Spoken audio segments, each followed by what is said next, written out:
Hi friends, आज हम discuss करेंगे कि बिहार बोर्ड में क्लास 10th के फाइनल एग्जाम्स में इंग्लिश ग्रामर और हिंदी ग्रामर का कौन कौन सा चैप्टर जिससे अधिक क्वेश्चन पूछे जाते हैं। क्योंकि हिंदी और इंग्लिश ग्रामर में व्याकरण से ज़्यादा क्वेश्चन ही बन पाता है, क्योंकि थ्योरी उतना रटना आसान नहीं है। चलिए हम यहाँ बताते हैं आपको कौन कौन सा चैप्टर बहुत ज़्यादा इम्पोर्टेंट है।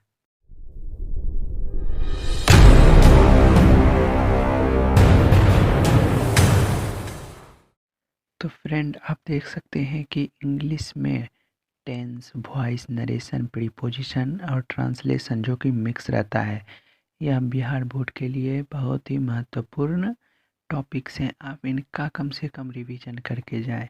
और हिंदी व्याकरण की बात करें तो संधि, समास, कारक, सर्वनाम और विशेषण के भेद, इसका परिभाषा नहीं पूछता है, भेद, क्रिया, क्रिया काल के भेद, कारक आपसे भी पूछेगा।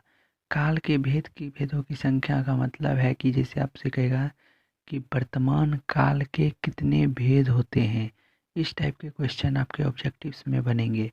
अगर आप इन सारे टॉपिक्स को क्लियर कर पाते हैं तो आप बिहार बोर्ड के ऑब्जेक्टिव्स में 50 में से 50 नंबर ला सकते हैं। तो ये मेन टॉपिक्स है इंग्लिश ग्रामर और हिंदी ग्रामर का। तो हम आपसे यही गुजारिश करेंगे कि आप कम से कम इन सारे टॉपिक्स व्याकरण में, इंग्लिश व्याकरण और हिंदी व्याकरण में इन सारे टॉपिक्स का रिवीजन करके जाएं। तो आपके लिए ऑब्जेक्टिव्स बनाने में बहुत ही सुविधाजनक होंगी। आप इसे इसका स्क्रीनशॉट भी ले सकते हैं।